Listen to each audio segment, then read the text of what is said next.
KBS 1라디오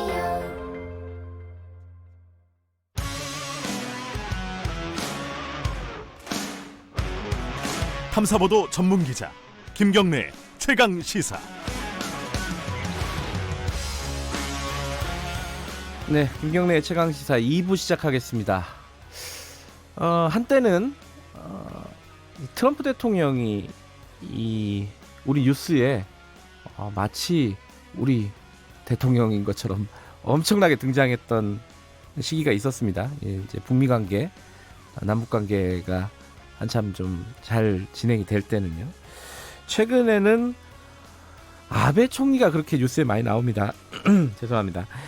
이 아베 총리라는 사람에 대한 관심도 굉장히 높죠. 이 여러 가지 단편적으로는 저도 이 아베 총리가 굉장한 정치인 가문에서 태어났고 일본 우익을 대표하는 그런 정치인이다. 이 정도 아주 단편적으로는 알고 있습니다. 근데 이제 아베 총리가 일본에서 갖고 있는 위상이라고 할까요? 그리고 일본의 그 아베 총리가 대표하고 있는 정치 세력들, 우익이라고 보통들 표현을 하죠. 그 세력들이 일본에서 지금 어떤 위상을 갖고 있고 어떤 걸 뭔가를 하려고 하는지 이런 부분에 대해서는 최근에 관심이 많이 높아졌습니다. 그래서 오늘 특별히 일본 중앙학원대학 이현모 교수님과 함께 관련된 얘기를 좀 나눠보겠습니다. 스튜디오에 모셨습니다. 안녕하세요. 네, 안녕하세요. 지금 방학이라 한국에 잠깐 들어와 오신 거죠? 네네, 방학이라 엊그저께 귀국했습니다. 교수님은 정치 쪽으로 전공을 하신 건가요? 예, 정치, 지방 정치 쪽으로 하다가 지금은 정치 행정 쪽으로 전공을 하고 있습니다. 아베 총리와 관련된 책도 좀 쓰셨더라고요. 예, 작년 10월 달에 도쿄 30년 일본 정치를 꿰뚫다라고 하는 책을 냈습니다. 사실 그 책의 내용을 저는 아직 읽어보진 못했고요. 목차만 어제 잠깐 훔쳐봤습니다. 근데 오늘 저희들이 나눌 얘기들이 많이 들어가 있는 것 같더라고요. 네네.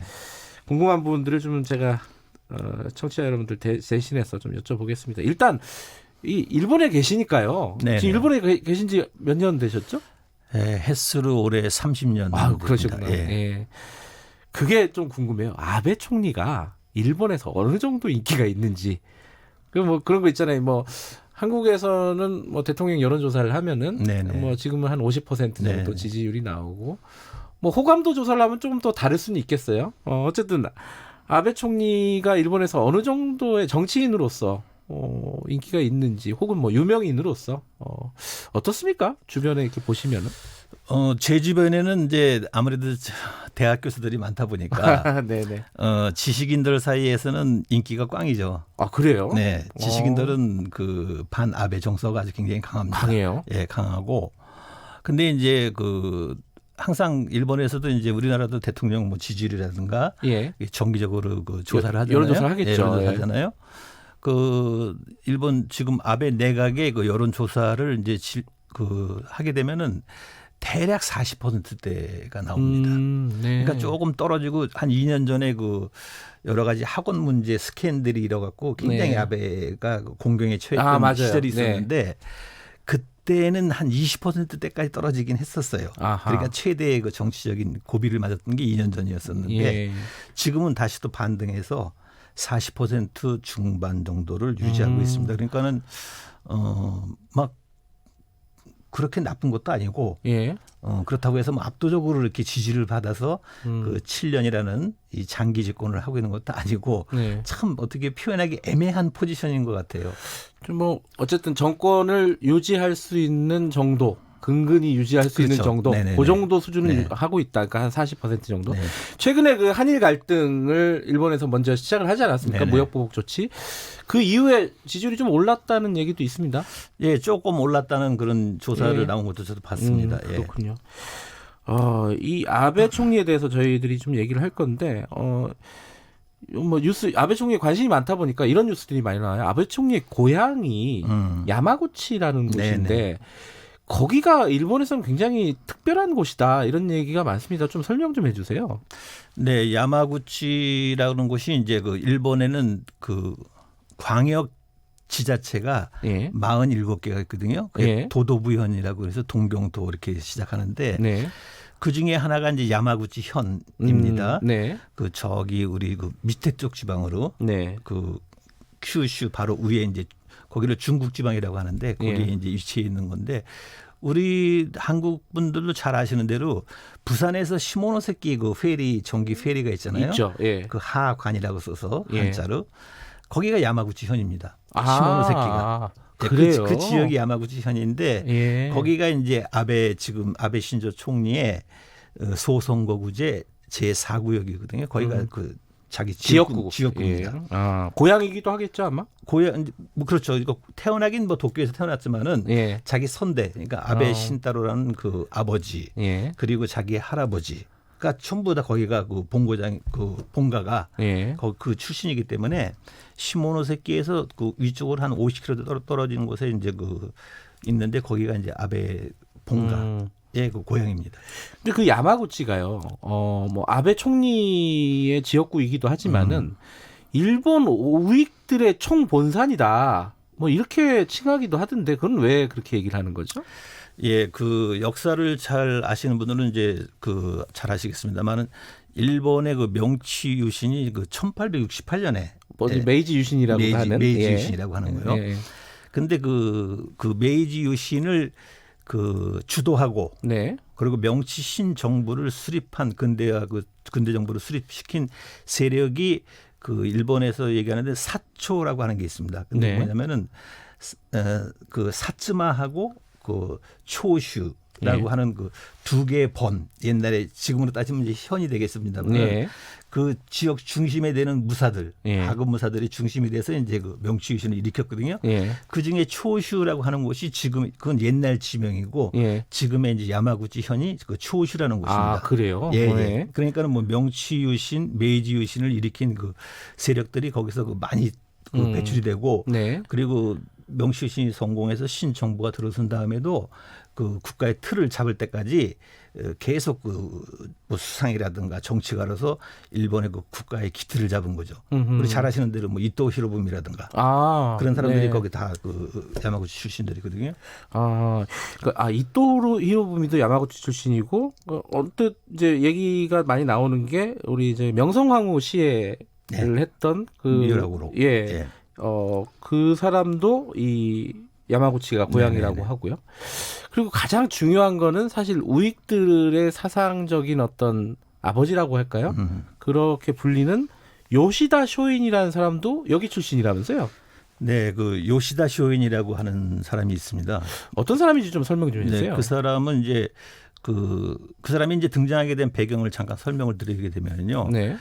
일본이 그 1603년에 그 에도 막부라고 해서 도쿠가와 이에야스가 처음으로 전국 통일을 하면서 이제 그 무사 통치기구 이제 막부 체제를 예. 출범을 시키는 게 이제 1603년인데 그게 한 이제 에도 막부라고 해서 한 260년간 정도 이어집니다. 네. 그러니까 이제 그 명치로 갈 때까지가 이제 제 15대 쇼군 예. 장군까지 이어져서 이제 끝이 나는데 그 이제 에도 말기가 되면은 그 일본에도 그때까지 이제 일본도 그 일부만 빼놓고는 그 세국 정책을 쓰고 있었는데 예.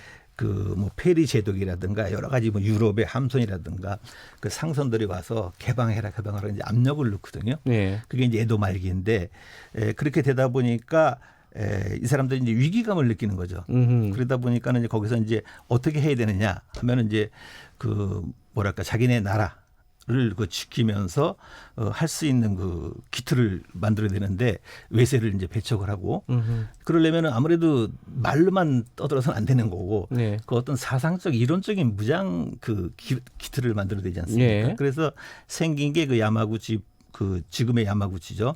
거기에 가시면은 이제 하기시라는 데가 있는데 거기 쇼가 손주쿠라고 하는 그 조그만 뭐 옛날 같은 우리나라로 말씀드리면은 무슨 사설 서당 같은 서당, 그런, 예. 서당 같은 예. 거기에 이제 요시다 쇼인이라는 그 젊은 친구가 거기에 그 서당을 열면서 젊은 그 문화생들을 받아들여서 그런 그 교육을 시키는 겁니다. 거기서부터 이제 유래가 시작이 되는 거기 때문에 예. 요시다 쇼인이라는 사람이 어떤 주장을 하냐면은 일본은 작은 나라다, 예. 섬나라다 하기 때문에 언제 그 외세의 침략을 받을지 모르기 때문에 우리가 국방을 확실하게 하면서 이런 그 당시에 그 다른 유럽 열강들이 그 식민지 개척하면서 그 제국주의를 예. 나가잖아요. 그러니까 우리도 좀 더 영토를 더 넓혀서 일본을 더 크게 확장을 해야지 대등하게 맞설 수 있다 하면서 이제 가까이 있는 한국부터 시작해서 뭐 중국, 대만, 뭐 만주 뭐 이렇게 해서 그런 이제 논리를 펴게 되는 거죠. 여기서 정한론이 나오는 건가요? 그렇죠, 정한론이죠. 한국을 정벌하자. 그럼요. 근데 어쨌든 이게 좀 자세한 이 사상적인 어떤 계보는 뭐 책을 읽어보셔야 될 것 같고요. 자, 지금 말씀하신 요시다 쇼인의 제자 중에 이토 히로부미가 있었고, 네. 그리고 아베 총리의 뭐 할아버지, 뭐 외할아버지 이런 사람들도 이쪽의 어떤 계파에 속하게 되는 건가요? 그렇죠. 그러니까 지금 이제 잘 아시는 대로 자민당이라는 그 집권 정당이 네. 일본 같은 경우는 1955년에 생긴 정당인데 네. 지금까지 쭉 정권에서 내려온 게 5년 조금밖에 없습니다. 네. 그러니까 그걸 빼놓고는 60년 이상을 쭉 집권 정당으로 일단 잠깐 민주당이 했었죠. 예, 예. 예, 그 해오고 있는데 그 안에 보면은 그 야마구치현 출신 수상이 제일 많습니다. 지금 일본. 그래요. 예. 근데 이제 그 아베 신조 지금 총리에 예. 그 외할아버지가 해당되는데 그 기시노부스케라는 사람이 예. 있습니다. 그 사람이 이제 그 옛날에 그 전전에는 그 관료로서 그 만주를 개척한 사람이 그 사람입니다. 만주를 설계하고 했던 사람이. 네. 그렇기 때문에 이제 이게 전범으로 몰려서 예. 그 A급 전범으로 이제 몰려서 이제 그 수감이 되는데 예. 어떻게 운 좋게 나중에 풀려납니다. 음. 풀려나서 더군다나 또 그 공직도 복귀가 돼서 나중에 수상까지 하고 수상까지 했다가 그 미일안보 조약, 신미일안보 조약을 맺는 거를 계기로 해서 그 당시에 그 미일안보 조약에 굉장히 반대하는 그 세력이 많았기 때문에 거기서 이제 밀려서 수상해서 내려오는 그런 이제 그 과정을 겪은 사람이 있는데 그 사람이 쇼와의 그 요괴라고 불릴 정도로 굉장히 그 고무술수가 뛰어났던 사람으로 평가를 받는 사람인데 그래요? 그 사람이 네. 이제 애할아버지예요. 예. 근데 이 아베 수상이 어려서부터 그 기시노부스케라는 애할아버지의 굉장히 총애를 받고 이렇게 아하. 자라왔다고 합니다. 그러면서 그 할아버지의 그러니까 할아버지가 항상 좋았던 것만 아니고 A급 전범으로 체포도 됐다가 그렇죠. 예. 또 수상으로도 됐다가 이런 그 외할아버지의 어떤 그 인생 여정을 보면 굉장히 그 영예스러운 부분과 오욕스러운 부분이 있지 않습니까? 그거를 어려서부터 쭉 봐왔던 그 당사자이기 때문에 예. 그런 의미에서는 굉장히 그 정권에 대해서도 그 집착이 강한 것 같다는 그런 느낌을 받습니다. 어쨌든 아베 총리는 야마구치라는 곳, 그러니까 이 일본 우익의 총본산 거기서 쭉 교육도 받고 사상적인 어떤 유산도 그렇죠. 받았는데 이런 어떤 세력을 이제 우린 뭐 통칭해서 우익이라고 보통 얘기를 하는데요. 네. 궁금한 거는 우리나라에도 뭐 보수라고 네네. 하는 세력이 있고 뭐 미국도 마찬가지고요. 보통 일반적으로 생각하는 보수와 일본 우익은 뭐가 다른 건가? 좀 다른 것 같거든요. 느낌은. 어떻게 구체적으로 좀 다른 거예요? 이 사람들이 추구하는 거는 도대체 뭔가 이런 걸 좀 여쭤보고 싶어요. 그렇죠. 뭐 일반적으로 우리가 얘기할 때 보수라는 거는 그 사회의 뭐 문화라든가 전통을 이렇게 중요시하면서 네. 개혁보다는 어떤 안정을 추구하고 개혁을 하더라도 그 점진적으로 네. 이런 것들이 무슨 보수라는 그 개념으로 그 우리는 받아들이고 있잖아요. 그렇죠. 거기에 대해서 지금 여기 우리 오늘 말씀을 나누는 그 일본의 우익 네. 같은 경우는 이 사람들의 기본 틀은 뭐냐면은 그 명치유신 때부터 시작한 건데 그 존 완양이라고 해서 그 일본 일왕이죠. 천황. 예. 일왕을 최고의 그 국가의 그 근거로 군주로 떠받들면서 천황을 중심으로 한 국가가 그 원래부터 시작입니다. 좋은 왕이 그런 뜻이군요. 그렇죠. 예. 그리고 또한 아까 말씀드린 대로 그 외국에서 몰려오는 외세를 배척하는 네. 그런 그게 두 가지 큰 사상적인 기반 뿌리가 있기 때문에 예. 이 우익들이 주장하는 우익들이 그 내세우는 그 국가는 뭐냐면은 천황제를 유지하고 그리고 그런 그 외부 세력들을 배척하는 그런 뿌리들로서 지금 이 근래 나타나고 있는 예를 들어서 그 혐한 헤이트 스피치 같은 것들이 사실은 그 사상에 맥이 다 있는 거거든요. 그래요. 그러니까는 외부 세력들은 전부 다 배척을 하게 되는. 그럼 지금 말씀하신 그런 일본 우익들이 추구하는 바 존왕 양이 뭐 이런 부분들이 지금 아베 총리의 필생의 수건이라고 하는 평화헌법 개정, 예, 뭐 그쪽에서는 보통 국가, 뭐 우리식으로 얘기하면 뭐 전쟁을 할 수 있는 국가, 그거랑도 맥이 다 있는 거네요. 그렇죠. 아베 총리 자신이 존왕왕이 옛날에 명치 시대 같은 그런 거를 돌아가고 싶다는 말은 안 합니다. 예. 물론 이제 작년에 명치 유신 뭐 150주년 예. 이 돼갖고 굉장히 그 국가 프로젝트로도 그렇고 굉장히 대대적으로 이렇게 예. 했었거든요. 근데 단지 뭐냐면은 들어서 아시겠습니다만 그 일본 회의라는 그 우익단체가 있습니다. 그거는 일본 의회 안에 있는 건가요? 일본 회의라고. 회의. 예, 일본 회의. 한국에서도 요즘 많이 주목받고 있죠. 그 일본 회의라는 단체가 일본에서는 지금으로 봐서는 굉장히 그 영향력이 강한 그 우익단체의 대표적인 단체인데 그 지금의 아베 정권과 일본 회의의 그 관계 이게 중요한 거죠, 사실은. 제가 보기에는 이 둘의 관계는 뭐 기본적으로는 상부상조하는 관계고 그리고 또 그 아베 정권과 그 일본 회의의 관계는 서로가 원하는 바를 서로가 제공을 해주고 있고 서로 협조하면서 공생하는 관계에 있습니다. 근데 뭐냐면은 이제 일본 회의라는 극우 단체가 그 목표로 하는 그 일본의 국가상이라는 건 뭐냐면 아름다운 일본의 재건과 그 긍지를 가질 수 있는 국가 만들기라는 것이 이제 그 목표인데. 아름다운 일본의 재건이라는 건 뭐냐면은 다시 명치 시대처럼 그런 그 제국주의를 회귀하는 것이 이제 그 하나씩 되겠고요.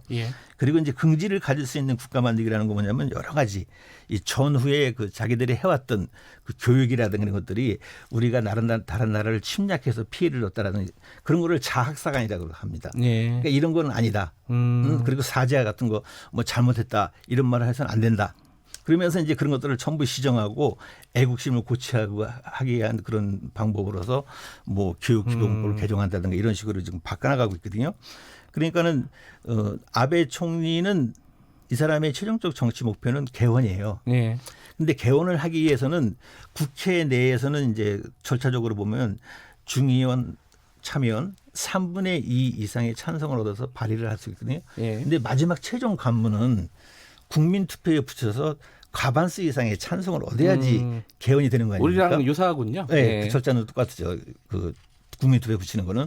근데 문제는 뭐냐면은 이 국민적 여론을 만들어야 되니까 그거를 총리 자신이 맨날 떠든다 그래서 거기에 따라주는 것도 아닐 거고 그거를 일본 회의라는 그 우익의 조직이 전국적으로 퍼져 있기 때문에 여기서 활동을 해주는 그러니까는 그 개헌을 해야 된다. 지금 헌법을 바꿔야 된다고 하는 것을 끊임없이 홍보하고 그런 활동들을 해나가면서 그런 여론을 만들어주고 있습니다. 그럼 지금 이제 시간이 없어서 좀 정리를 해야 될 시간이긴 한데 그 한국에 대해서 이렇게 무역 보복을 하고 이런 것도 사실 그런 여론을 만드는 어떤 큰 그림의 일환이다 이렇게 볼 수도 있는 거네요. 그렇게도 볼 수도 있겠죠. 알겠습니다. 이 조금 더 듣고 싶은데 뭐 다음 기회에 한번 더 모시겠습니다. 오늘은 여기까지만 듣겠습니다. 고맙습니다. 예, 감사합니다. 일본 중앙학원대학 이헌모 교수였습니다. 고맙습니다. 감사합니다.